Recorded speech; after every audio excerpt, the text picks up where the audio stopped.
Alléluia. Luc 17, 17. En réalité, c'est une question que le pasteur Daniel qui vous transmet sa salutation, on lui reviendra, nous a posée dès le premier vendredi de l'année. Il dit, quand tu dis à ton frère, sois béni, ça veut dire quoi? Et en ce qui me concerne, je vais lui apporter une réponse quand j'aurai l'occasion de prêcher. Et donc, c'est une partie de la réponse. Vous savez que Dieu nous bénit. Le souffle de vie, c'est une bénédiction. Le soleil, la pluie, la neige même, tout est bénédiction. C'est gratuit. C'est la grâce de Dieu. Même celui qui ne croit pas en Dieu reçoit une bénédiction. Le soleil, la lune, il n'y a aucun problème. Mais ce matin, je suis venu vous communiquer, comme Paul a dit aux Romains, je désire vivement aller vers vous pour vous communiquer quelques dons spirituels afin de vous affermir. Et je bénis le Seigneur pour l'opportunité qu'il me donne ce matin de vous communiquer quelques révélations. Il y en a 2 révélations ce matin sur la bénédiction. Croyez-moi. Et tu sortiras avec ça et une conclusion sur quelques paroles prophétiques. Jésus prenant la parole et dit, les 10 n'ont-ils pas été guéris? Et les 9 autres, où sont-ils? Verset 18. Ne s'est-il trouvé que cet étranger pour revenir et donner gloire à Dieu? Voilà une bénédiction. Il a 10 lépreux. Jésus les guérit, mais il attend quelque chose. Il ne bénit pas que comme ça. Il a béni gratuitement, oui ou non? Il ne leur a pas demandé de l'argent, oui ou non? Il l'a fait par grâce, oui ou non? C'est une faveur imméritée que nous recevons une bénédiction, oui ou non? Mais il attend quelque chose. Et c'est ce quelque chose qu'il ne faut pas rater. Parce que nous sommes comme les 9. Les 9 autres là, c'est moi, j'en fais partie. Et que toi, tu te dises, moi aussi, parce que là où il veut en venir, ben oui. C'est pourquoi, quand Dieu te bénit là, il attend quelque chose. Déjà, Dieu n'a pas commencé à bénir les hommes. Lisez la Bible. La première fois où le mot bénédiction est sorti, c'est Genèse 1, 22. C'est quand il a commencé à créer les animaux, les oiseaux, quand il a commencé à créer la terre, la lumière, l'eau, etc. Et tout, il n'a pas dit béni. Mais quand il a commencé à créer les animaux, les oiseaux, il a dit soyez bénis, soyez féconds, multipliez-vous. Ce n'est pas à l'homme qu'il a dit, c'est d'abord aux animaux. Multipliez-vous. C'est au 6e jour. Quand il a créé l'homme, il a répété la même phrase et il a ajouté quelque chose. Il a dit, je vous bénis, soyez, multipliez-vous, remplissez la terre. C'est la même chose qu'il a dit aux animaux. Mais pour l'homme, il a ajouté, assujettissez le monde et dominez. Il n'a pas dit aux animaux. Ça, c'est les 2 verbes, assujettir et dominer qu'il a rajouté. Mais il a commencé à bénir les animaux. Il a demandé aux oiseaux de se multiplier, etc., etc. Alors, ce matin, je m'en vais. J'ai 6 petits post-it rapidement. Donner la révélation sur ce que Dieu attend quand il te bénit. C'est très simple. Il n'y en a que 2. Et ensuite, quelques paroles prophétiques. La première révélation, c'est que quand Dieu te bénit, il te bénit de la bénédiction d'Abraham. Ça veut dire quoi? Genèse 12, 2. Parce que c'est cet homme qui incarne la foi.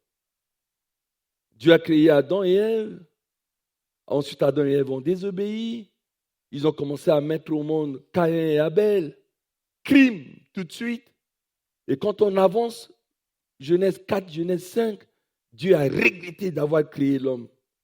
Le cœur de l'homme est méchant. Il ne reconnaît pas son enfant. Il est étonné. Il a dit, je bombarde le monde. Déluge. Lisez Genèse 5. Il n'y a que 8 personnes qui ont survécu.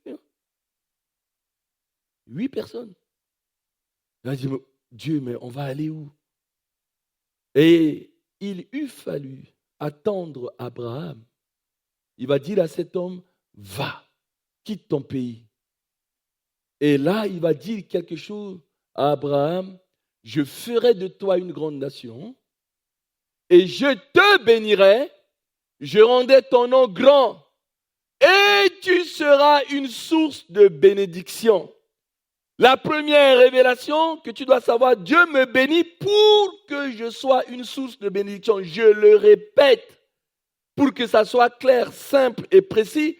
Dieu me bénit pour que je sois une source de bénédiction. Alors, vous êtes un public sympathique, répétez après moi. Dieu me bénit pour que je sois une source de bénédiction. Beaucoup n'ont pas dit puisque je vous vois. C'est dommageable. Parce que c'est une révélation. Et je vais vous le démontrer. Regardez. Je te bénirai, je rendrai ton nom grand. Dieu dit, oula, il faut que je rajoute que Abraham doit être une source de bénédiction pour l'humanité. Toutes les familles de la terre seront bénies par lui. C'est marqué. Parce que si Dieu s'arrêtait simplement, je rendrai ton nom grand, il va penser qu'il va marcher sur la tête des gens. Le nombre de fois on dit que la fonction change les gens. Quelqu'un, il est là simple, on lui donne un titre, il change. Il veut monter sur la tête des gens. La bénédiction n'est pas là pour que tu marches sur les autres. Dieu ne te fait pas grand pour que tu maltraites ses enfants. Dieu ne te fait pas grand pour que tu méprises les autres. Dieu ne te bénit pas pour toi-même. Coucou, il y a une immigrée. On ne sait même pas pourquoi elle n'est pas gardée par son père et par sa mère. C'est son oncle qui s'appelle Mardoché qui est devenu son tuteur. Il l'amène quelque part. Cette immigrée-là, elle s'appelle Esther. Une immigrée. Et puis dans ce pays qui est un royaume, la femme du roi s'appelle Vasti. Et le roi va donner un festin. Il a dit, appelez la reine, qu'elle porte son habit royal. Une espèce de Saint-Valentin en quelque sorte. Et qu'elle vienne que les gens regardent sa beauté. Et la reine désobéit au roi. Il a dû boire son rhum. Ça lui monte à la tête. Je ne viendrai pas. Le roi dit, où est la reine? Mais faites-la venir. Il y avait la fête.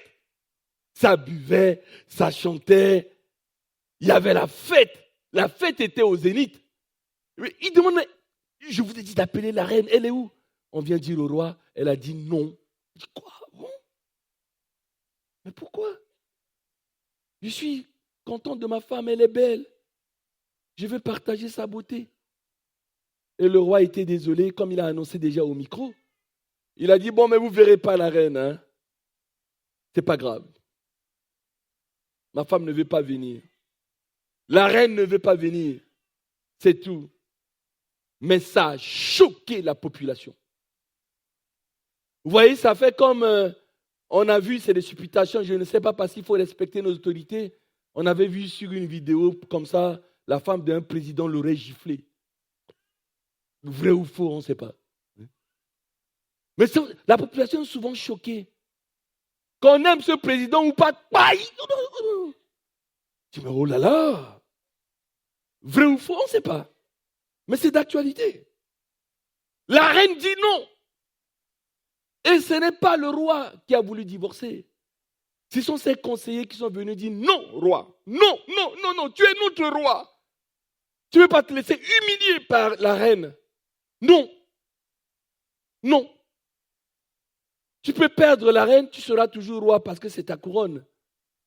Rappelons-nous, pasteur David, quand il se mariait, là, il a dit à sa femme, ouais, je t'appelle ma couronne. Tu es ma couronne. Et il nous a dit ça. Un roi peut perdre sa reine, il restera toujours roi. Mais s'il perd sa couronne, il n'est plus roi. Attention.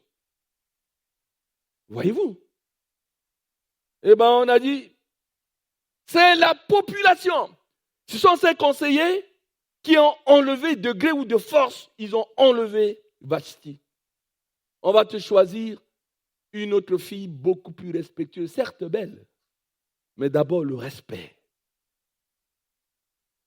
Qu'il soit soumis au roi. Et c'est comme ça que le sort est tombé sur cette immigrée qui n'est même pas du pays, qui s'appelle Esther. Elle est devenue reine. Concours de circonstances. Mais c'est une bénédiction pour Esther. Et puis, un jour, on reviendra 2 mots. Il y a un monsieur qui a été aussi béni, appelons-le Aman. Et le texte dit, le roi a dit, tous ceux qui viendront me voir, je le rappellerai tout à l'heure dans la conclusion, il faut qu'ils passent par Aman. Tu viens, tu te prosternes devant Aman et tout ça. Mais eux, ils sont des juifs et dans leur religion, ils ne se prosternent pas devant un homme. Ils se prosternent que devant l'Éternel. Donc, l'oncle de Esther, qui s'appelle Mardoché, n'a rien contre ce monsieur. Sauf que s'il lui arrive de croiser ce monsieur, il dit bonjour. Mais il ne se vautre pas, il ne se prosterne pas. Du coup, Aman a dit, mais c'est qui ce mec? Et on lui a dit, oui, mais ils sont dans une nation, et cette nation-là, ils ne se prosternent jamais devant un homme. Ils ne se prosternent que devant Dieu. Ah bon? C'est quelle nation? On a dit, c'est des Juifs. Et il a fait un édit pour qu'on les tue tous. Vous voyez? Il va utiliser sa bénédiction pour tuer toute une nation. Et c'est là Mardoché va dire à Esther. Esther 4, versets 13 à 14. Dis, mais attention, Dieu t'a béni, fais quelque chose. Et Esther n'a pas compris. Elle était absente ce dimanche où on enseignait là-dessus. Pourquoi Dieu te bénit? Ce n'est pas un hasard. Il attend quelque chose pour que tu sois une source de bénédiction. Parce que Esther n'a pas compris. Mardoché fit répondre à Esther. Oh oui, quand on a dit ça à Esther, Esther a dit, allez dire à mon oncle, même si tu es reine, il faut que tu sois convoquée pour aller chez le roi. Et depuis 1 mois, le roi ne m'a pas convoqué, même si je suis sa femme. Dites à mon oncle, les choses sont compliquées ici. Ce n'est pas parce que tu es reine que tu vas voir le roi et dites-lui ça. Mais quand c'est arrivé, Mardoché a dit, mais Mardoché fit répondre à Esther, ne t'imagine pas que tu échapperas seul dans toutes les Juifs parce que tu es dans la maison du roi. Ma nièce, on continue. L'autre verset. Car si tu te tais maintenant, le secours et la délivrance surgiront d'autre part. Je ne sais pas comment t'expliquer, ma nièce, pour les Juifs. Mais toi et ta maison, la maison de ton père, vous périrez. Mais on est arrivé à la phrase que je cherche. Et qui sait si ce n'est pas pour un temps comme celui-ci que tu es parvenu à la royauté? That is the question. Qui sait si c'est pour un temps comme celui-ci que tu es parvenu à la royauté?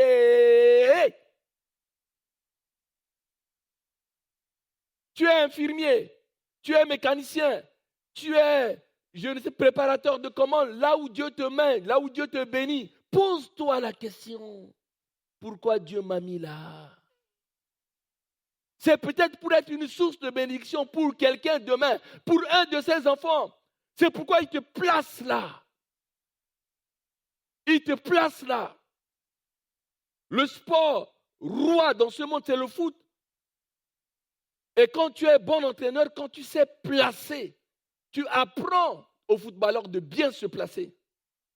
De regarder les défenseurs, tu te places là. Et tu pries pour qu'un de tes coéquipiers te donne la balle.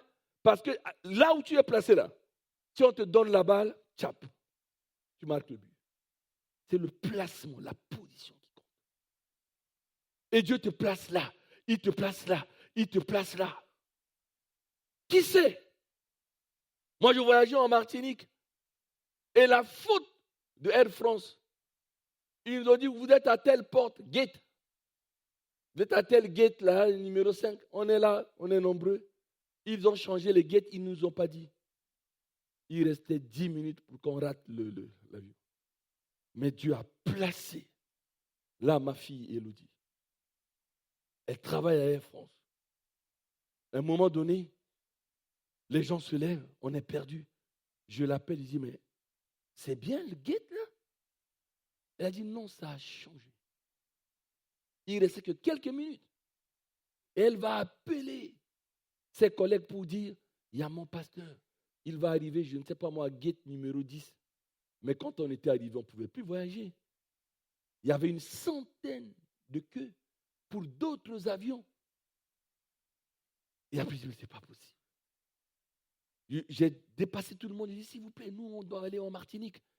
Mais là, ça va fermer. Là. Il a dit, qui êtes-vous? J'ai dit, monsieur Bureau. Ah non, vous cherchez? Il dit, ah bon? Il dit, oui, oui. Il y a notre collègue qui nous a dit, on était pris comme un roi et une reine. J'ai dit, mais Seigneur, Élodie était là, comme une reine. C'était la reine Esther. Dieu te bénit pour que tu sois une source de bénédiction. C'est clair. Encore, tu veux un autre verset? Puisque tu n'avais pas répété après moi. Jean 4, verset 14. On laisse l'Ancien Testament. Jésus était en train de discuter avec la Samaritaine. Ça s'appelle le dialogue au bord du puits.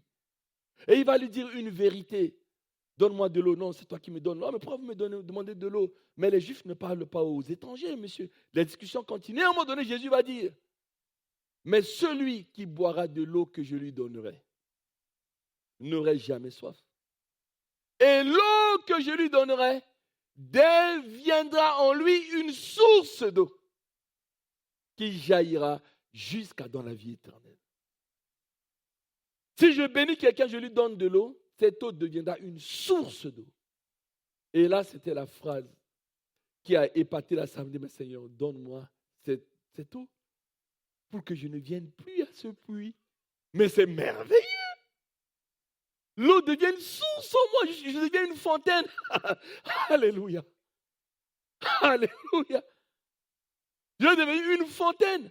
Mais donne-moi cette eau fidèle pour que je ne vienne plus puiser ici. Vous savez, Dieu bénit les gens. On ne les voit plus à l'église. L'eau qui devait couler jusqu'à dans la vie éternelle, ça n'arrive même pas à l'église. Vendredi, il y a une sœur qui m'a dit, ah oui, Pasteur Yann a dit à quelqu'un de déposer une sœur et puis bon, elle manquait de voiture, et bien je suis allé la déposer. Mais je comprends pourquoi Dieu m'a donné une voiture. Hein. J'ai dit, tu confirmes mon message? Est-ce que tu permets que je le dise dimanche? Mais que tu dises quoi, pasteur? Je dis ce que tu es en train de dire. C'est pas ce que je te disais, Stevie? Tu étais dans une voiture qui tombait en panne chaque fois, avec ton bébé. Parfois, tu vas à Orléans. Pasteur, je suis en pleine autoroute, ma voiture est pourrie. Comme la voiture pourrie de Lassé, là. Hein? Il a laissé déjà maintenant. Hein? Il conduit la voiture de sa femme. C'est ça, la beauté du mariage. Lassé, parce que je t'aime, je t'embête tout le temps. Hein? Mais Stevie, aujourd'hui, j'étais à Birmingham. Elle m'a fait une photo. Elle allait acheter une nouvelle voiture et on lui a offert une bouteille de champagne avant de lui donner la voiture. Elle m'a envoyé de Birmingham. Elle a dit, je n'espérais pas autant d'avoir une belle voiture. Elle m'a même dit, c'est la même voiture que Jérémie. J'ai dit, mais ils ont de belles voitures dans cette église. Mais là, elle a compris le vendredi qu'au-delà de la belle voiture, au-delà du champagne, Dieu lui a donné cette voiture pour déposer un de ses enfants à Franconville. C'est ça. Si on ne comprend pas ça, on ne comprendra rien. Première révélation terminée, tu peux acclamer. Ah, je t'imite, hein, sœur Karine. Hein? C'est quand tu leads, là, tu parles. Hein? Ça tombe sur toi. C'est même un chant, hein? Ça tombe sur toi, ça tombe sur toi, ça tombe sur toi. Hein? Alléluia. Deuxième révélation. Après la première, Dieu te bénit pour que tu sois une source de bénédiction. Bon, tout le monde va répéter là. Dieu me bénit pour que je sois une source de bénédiction. Je vois quelqu'un, il n'a pas encore dit, mais je vais le convaincre. Deuxième source. Ne jamais utiliser la bénédiction de Dieu pour narguer, pour mépriser, bref, pour faire du mal aux autres. Jamais, jamais, jamais. Il y a une parole prophétique qui viendra derrière. D'abord, je vous la donne tout de suite. Il y a beaucoup de bénédictions qui sont différées, comme le baptême qui est différé là. Parce que Dieu a vu dans ton cœur que s'il te bénit, tu vas faire du mal. Et il dit stop. Il faut qu'il apprenne d'abord la leçon avant que je puisse je vais le démontrer rapidement. 1 Samuel chapitre 1 verset 6 à 7. 1 Samuel chapitre 1 verset 6 à 7. C'est Kérian. J'ai bien prononcé Kérian. Mais il m'a même corrigé, il m'a dit, c'est pas avec I, c'est avec Y. J'ai dit ton nom là. Mais ta maman m'a dit que c'est avec I. Elle a dit non, maman s'est trompée. C'est avec Y, Kérian avec Y. Alors Kérian avec Y, 1 Samuel chapitre 1 verset 6 à 7. Il y avait 2 femmes, il s'agit d'un monsieur Elkana. À l'époque, la polygamie est permise, pas maintenant. Donc, monsieur Elkana avait 2 femmes. La première s'appelle Pénina et la deuxième s'appelle Anne. Le problème, c'est que Anne avait encore quelques problèmes gynécologiques. Appelant ce problème-là, cette maladie s'appelle la stérilité. Et Dieu, qu'est-ce qu'il a fait? Il a béni Pénina. Mais il n'a pas béni Pénina pour que Pénina puisse venir narguer sa coépouse Anne. Le texte dit que sa rivale Pénina prodiguait des mortifications pour porter Anne à s'irriter parce que l'Éternel l'avait rendue stérile. Mais c'était la pédagogie de Dieu. Il n'avait pas rendu stérile puisqu'elle va mettre au monde tôt ou tard. Tôt ou tard. Ben c'est pour montrer à cette femme, je te bénis. Pense aussi à ta coépouse. Prie pour elle, pour qu'elle aussi puisse faire un enfant à cet homme qui vous a épousé toutes les deux. Elle n'a rien compris, c'est l'esprit de Pénina. Quand tu utilises la bénédiction pour narguer les autres, pour faire du mal aux autres, eh bien, tu as l'esprit de Pénina. Esprit de Pénina, sors de ce corps ce matin. Au nom de Jésus-Christ. C'est pas bon l'esprit de Pénina. Et Anne pleurait. On va, Kérian, au chapitre 10, 1 Samuel 1, verset 10 à 11. Et Pénina portait l'enfant, venait montrer à Anne. Anne pleurait. Quand est-ce que je vais avoir mon enfant? Et Anne dit, avant qu'on le lise, Anne dit, 10, verset 10. On reste dans le chapitre 1, on va au verset 10, s'il te plaît. Voilà. Et Anne, elle allait tous les jours au temple, elle priait. Et dans son cœur, il y avait de l'amertume. Amertume, quelque chose qui est amer. Elle n'acceptait pas que Pénina la nargue avec sa bénédiction. Et elle se dit, quand j'aurai un enfant, je pourrais la porter, j'irai l'allaiter aussi devant Pénina. Je vais lui acheter des trucs de marque. Vraiment des couches de marque, c'est quoi? Pampers, maman? Pampers, c'est de qualité, non? Bon, de qualité, quoi? De qualité, je vais acheter Nike ou je ne sais pas quoi. Mon enfant, oh là là, je vais lui faire des locks, etc. Et tout. C'est super, hein? Dimanche, je voyais mamie en train de faire du locks à un de mes petits-enfants, là. Andrea et tout, il faisait ses locks et tout. Il dit, toi, on te fait des locks? Il y a des discussions. Et puis elle dit, c'est ma mère qui va me faire. Non, c'est pas ma mère. Il frimait avec. Hein? C'est ça. Et Dieu n'a pas donné l'enfant. Elle a prié, elle a jeûné. Elle venait tous les jours au temple. Dieu dit non, je n'exauce pas. Pourquoi? Parce qu'il y avait quelque chose d'amer. Il y avait l'amertume dans l'âme. L'âme, c'est quoi? C'est le siège de nos pensées, le siège de nos réflexions. C'est notre conscience. C'est ça. Notre psychologie, tout ça, c'est l'âme. La condition d'exaucement ce matin examine ton âme. Il y a quelque chose d'amer. Tu attends une bénédiction. Mais s'il y a l'amertume, ça va différer la bénédiction. Et au verset 11, elle va recevoir une révélation parce qu'elle a assisté ce matin à cette prêche. Verset 11, elle a reçu. C'est pour ça qu'il faut venir à l'église. Cet enseignement, elle a dit, Dieu ne peut pas me bénir pour amener une guerre dans la maison de son serviteur Elkana.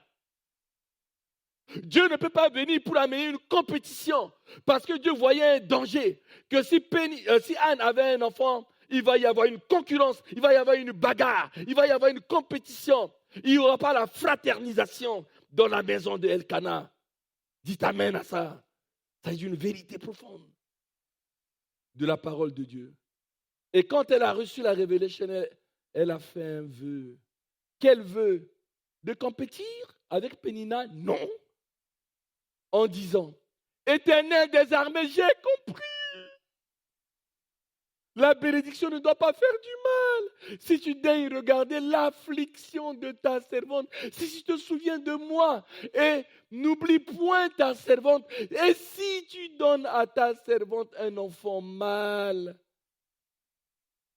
je le consacrerai à l'Éternel pour tous les jours de sa vie.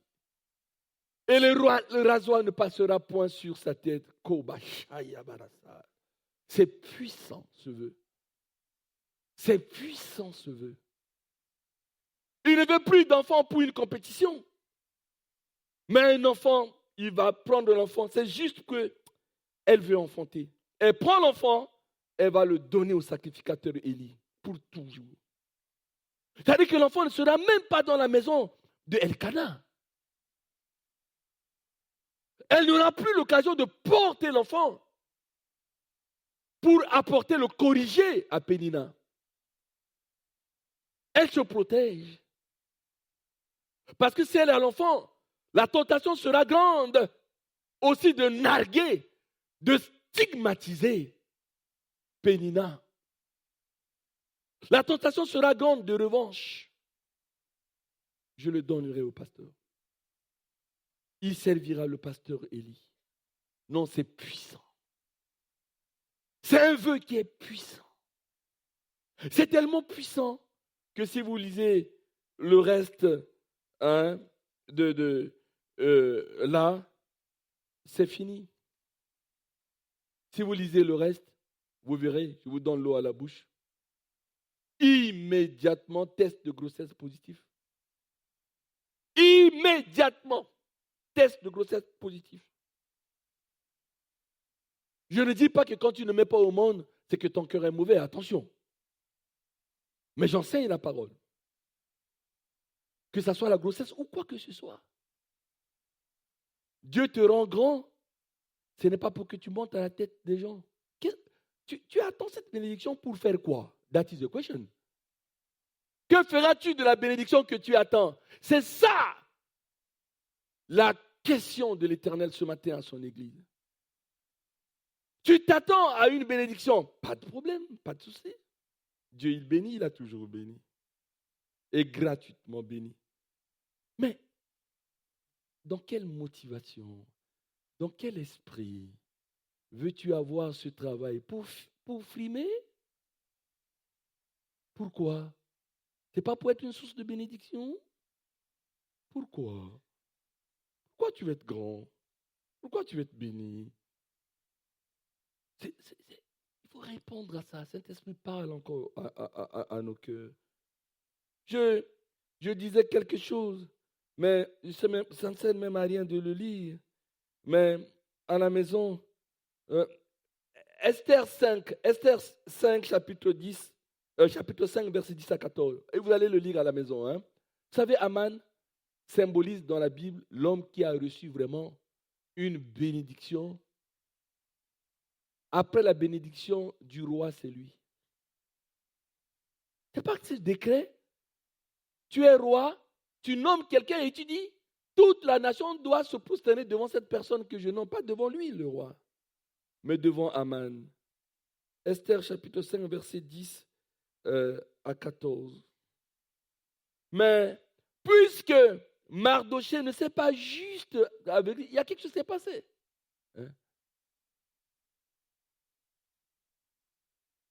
C'est que il a voulu tuer les Juifs. Vous allez, c'est une histoire passionnante. Et Esther va commencer à dire au roi, après les 3 jours de jeûne, il a compris que Aman veut les tuer. Il a dit, il faut que je vais faire un dîner ce soir et puis je vais inviter Aman. Et lui, Aman, il n'a rien compris. Il dit, le roi m'aime tellement que je serai le seul invité au dîner de la reine. La reine m'a invité et tout ça. Il est content. Il gardait toujours la méchanceté pour tuer Mardochée et tous les Juifs. Hein? Le texte dit, dès que la reine l'a invité, c'était pour le tuer, il ne sait pas. Mais dès que la reine l'a invité, il est content, il sut néanmoins se contenir, il alla chez lui. Puis, il envoya chercher ses amis et Zeresh, gardez Zeresh. Zeresh, c'est le nom d'une femme. Zeresh, sa femme, verset 11. Aman leur parla de la magnificence. Ce n'est pas une bénédiction. De ses richesses, ce n'est pas une bénédiction. Du nombre de ses fils, ce n'est pas une bénédiction. De tout ce qu'avait fait le roi pour l'élever, élévation, dignité, ce n'est pas une bénédiction. Et du rang que le roi lui avait donné au-dessus de tous les chefs et des serviteurs du roi. Quelle bénédiction! Mais où est le problème? Tu es aussi béni et tu le cites tes bénédictions. On continue verset 12, Kérian. Et il ajouta, je suis même le seul que la reine Esther ait admis avec le roi au festin qu'elle a fait ce soir. Et je suis encore invité pour demain chez elle avec le roi. Yeah! Mais alors, où il veut en venir? Tu es béni. Mais ça ne lui suffit pas. Nous continuons verset 13. Le texte dit, mais tout cela, le fait qu'il soit plus élevé, le fait que tout le monde doit se prosterner devant lui, mais tout cela n'est d'aucun prix pour moi. Aussi longtemps que je verrai Mardochée, le juif, assis à la porte du roi. Non, mais, is it a joke? C'est une blague. Il dit que toutes les bénédictions là, je suis après le roi, ça ne me suffit pas. Tant que Mardochée reste en vie, mais je m'en fous des bénédictions. Ce que je veux, c'est la mort de Mardochée et les autres. Mais regardez l'état de cœur. Je vous dis parfois, ça ne sert à rien qu'on soit béni. Hein. Il cite ses élévations et il dit, je m'en fous. C'est d'aucun prix pour moi. Tout cela n'est d'aucun prix pour moi aussi longtemps que, voilà. Verset 14, Zeresh, sa femme. Au lieu de dire, chérie, Dieu t'a tellement béni. Mais tu es fou, quoi. Que ce gars, parce que leur religion leur interdit de se prosterner devant un homme, ne te rends pas fou. On est béni, on a de quoi à manger. Toi, mon mari, tu es honoré. Tout le pays se prosterne devant toi alors que tu n'es même pas roi. On se contente de ça, c'est tout. Apprenons à être contents de l'état où nous trouvons. Et on voit une femme qui n'est pas sage. Elle est pire que la femme de Job. Zeresh. Pire. Et qu'est-ce que fait Zeresh, sa femme? Et puis des amis, des mauvais amis. Choisissez vos amis. Des amis qui vous donnent des conseils bizarres. Au lieu que les amis disent, oh non, mais on est content, grâce à toi, on va à l'Élysée, on va au roi, et que lui, il ne te dise pas bonjour, c'est un juif, on s'en fout. C'est leur religion qui leur dit ça. Non. Zeresh et ses amis lui disent qu'on prépare un bois haut de 50 coudées. Et demain matin, demande au roi qu'on pende Mardochée. Puis tu iras joyeux au festin, puisque tu es invité demain soir. Tue-le le matin ou après-midi avec le roi. Et cet avis plus intéresse Aman Et il fit préparer le bois. Je n'ai plus le temps, car le repas complet, je dois m'arrêter. Je dois m'arrêter. Alors que je n'ai pas envie. Mais lisez à la maison. Lui, le bois qu'il a préparé, ça a permis de le pendre lui-même. Prions beaucoup pour nos maris qui nous donnent des conseils pour faire du mal alors que nous sommes bénis. Prions beaucoup pour nos femmes. Il faut qu'elles donnent des conseils sages à leur mari. Mon mari ne fait pas du mal à quelqu'un. Fais pas du mal à quelqu'un. Mais si vous avez une femme qui dit, oui, Dieu nous a bénis, mais va quand même tuer Mardochée. C'est quoi ça? C'est ça que j'appelle du mbekete mbakata. Ça ne va pas. Esprit de Zérech, sors de ce corps. Au nom de Jésus-Christ. Les mauvais amis, nous passarana. Un bon ami ne peut pas te prendre et te dire, je te prends et je te dépose chez une prostituée, va coucher avec. Ça, ce n'est pas un ami. Non. Un ami, c'est celui qui te dit, mais tu fais quoi là? Tu es marié, pourquoi tu veux aller voir telle femme? Ça, c'est un bon ami. C'est tout. C'est quoi un ami qui te dit, va voler? C'est quoi un ami qui te dit, va te droguer? C'est quoi un ami qui te dit, va faire telle chose? Mais il est dangereux. C'est plus qu'un poison. Esprit de Zérech, esprit de mauvais amis, ça ne va pas. Et tout cela mélangé par la bénédiction. Vous pensez que Dieu il va prodiguer sa bénédiction comme ça? Il ne va pas regretter en disant où sont les 9 autres? Et il veut qu'on dise oui, mais Dieu finalement il n'exauce pas. Mais oui, et regarde l'état de ton cœur. Il va t'élever, tu vas aller tuer Mardochée. Tu es même capable de tuer toute une nation. Mais c'est son peuple. Et est-ce qu'il t'a élevé pour ça? Il n'a pas t'élevé pour que tu ailles tuer son peuple. Hein. Le bois que Zérech, ta femme t'a dit de préparer là, ça va servir à te pendre de toi-même. C'est ça, hein? La pierre retourne sur celui qui la roule. C'est ça, un verset de la parole de Dieu. Voilà. Hein. Moi, j'ai terminé. Quelques révélations quand même. Ta bénédiction est différée.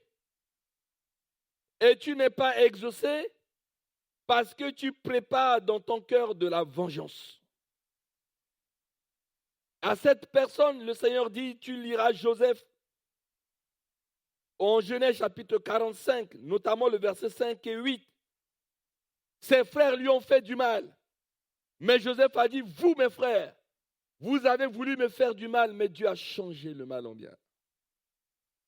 Moi, je vous fais du bien. Je ne vous tue pas, alors que j'en ai la capacité. Je suis Premier ministre, je peux vous faire du mal. Je peux vous arrêter. Ils étaient là et ils ont fini par l'acclamer. Qu'est-ce que tu choisis? Tu es ton ennemi ou que ton ennemi t'acclame? Moi, je préfère que mon ennemi m'acclame. C'est plus humiliant que d'aller d'être meurtrier. Voilà. Que mes ennemis voient que Dieu est avec moi. Qu'il m'acclame. Et lui, là, Dieu est avec lui. C'est tout. Le nombre de fois que des gens qui nous ont voulu ont dit à ma femme et moi, Dieu est avec vous. Hein. On se regarde, on dit, mais quelle une phrase bizarre. Pourquoi il n'est pas avec nous? Il nous a fait des coups, il nous a empoisonnés, il nous a mis des bâtons quelque part dans une administration. Pourquoi il dit Dieu est avec vous? C'est une phrase bizarre hein, quand quelqu'un dit Dieu est avec toi. C'est qu'il a dû te faire des trucs. Et ça n'a pas marché. Il dit Dieu est avec toi. Mais oui, mais il est avec moi. Pourquoi il n'est pas avec moi? C'est des phrases bizarroïdes. Hein? L'esprit de Joseph. Si tu pries, tu dis Seigneur, donne-moi l'esprit de Joseph. Alors que mes frères me font du mal. Mais quand tu m'élèveras, je leur ferai du bien. Quand tu m'amènes à ça, Et sans délai, tu seras béni. Sans délai, tu seras exaucé. Anne, sans délai, quand elle a compris, elle a conçu. Pense à ça. Deuxième parole que je libère. Ta bénédiction est retardée parce que tu veux te comparer et rivaliser comme Anne. Et là, Dieu te dit, le psaume 66, verset 18, David a dit, si j'avais conçu de l'iniquité dans mon cœur, l'Éternel ne me serait jamais, l'Éternel ne m'aurait jamais, eh bien, béni. Comprends cela. Et dernière parole que je libère, considère la bénédiction comme un dépôt et non pas comme une propriété à toi. C'est un don qu'as-tu que tu n'as reçu. Et c'est ce que la femme de Job n'a pas compris. La bénédiction, c'est juste un dépôt, un don que Dieu te donne. Il peut le reprendre à tout moment. C'est pour ça que Job a dit, Dieu, l'Éternel a donné et l'Éternel a ôté. Que le nom de l'Éternel soit béni puisque ça lui appartient. Et la femme de Job pensait que la bénédiction, c'est notre propriété. Nous en sommes l'usufruitier. Et donc, on doit en user. Et puisque Dieu est venu voler notre bénédiction, on le maudit. C'est hérétique, hein? C'est pourquoi vous devez avoir le bon enseignement. La maison que tu as, c'est un don. Mais il peut y avoir un incendie, hein? On peut tout perdre, hein? Une voiture, ça peut être volé, hein? C'est pas pour ça que tu vas maudire Dieu, hein? Il faut avoir un détachement, une prise de distance par rapport à la bénédiction. Et c'est pour ça que Job a été l'homme de la double bénédiction. C'est lui qui a composé. Je l'embano.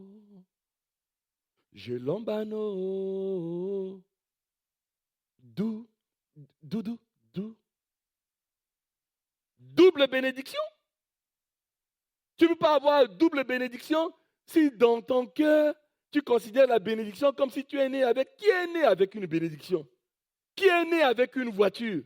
Qui est né avec un logement? Qui est né avec un titre? Qui est né avec une élévation? Qui? Ce sont des faveurs de Dieu. Un détachement par rapport à ça. Il t'élève. C'est pour que tu sois une source de bénédiction. Pas pour faire du mal à ses enfants. Et si jamais demain tu le perds, continue d'être adorateur. Kobachan. Lèvons-nous. Alléluia. Élève tes mains. J'ai une prière à faire. Je prie pour que Dieu crée en toi un cœur pur et qu'il te donne un esprit bien disposé afin que ta bénédiction arrive maintenant en 2026. Dis Amen pour sceller cela. Je répète, je prie, je demande à mon Dieu qu'il te donne un cœur pur, un esprit bien disposé, un esprit exempt de vengeance, un esprit exempt de méchanceté, que l'esprit de Haman, que l'esprit de Pénina, que l'esprit de Zérech sorte de ton cœur, qu'il te donne un cœur pur, un esprit bien disposé. Tu es un instrument entre ses mains. Il doit t'utiliser pour faire du bien aux autres. Il ne te fait pas une grande nation pour écraser les autres. C'est pour faire du bien. Je prie en second lieu. Tu dis, je vais être béni. Mais il faut que tu dises, je vais être béni pour être une source de bénédiction. Dis, je vais être béni pour être une source de bénédiction. Cette confession scelle cette bénédiction au nom de Jésus. Troisième et dernière prière, la bénédiction de grandeur que tu veux. La bénédiction de l'élévation, comme Aman, que tu attends. Je prie que ce désir passe de l'élévation, de la bénédiction de grandeur, passe par l'esprit de service. Matthieu 20, 26 dit, quiconque veut devenir grand parmi vous, soit votre serviteur. Et si tu as le cœur de serviteur, tu es décidé, résolu, déterminé à servir le plus petit, le plus grand, le plus vieux, Dieu t'élèvera. Dieu t'élèvera. Esprit de service, remplis le peuple de Dieu ce matin. Qu'ils sortent de ce lieu rempli de l'esprit de service. Qu'ils sortent de ce lieu en étant tous, chacun, sans exception, des sources de bénédiction pour les autres. Que nous sortons tous de ce lieu en disant, je ne ferai jamais du mal, même à mes frères et sœurs qui m'ont persécuté. Dieu me servira pour vous bénir. Au nom de Jésus. Soyez bénis et je passe la parole à la modératrice.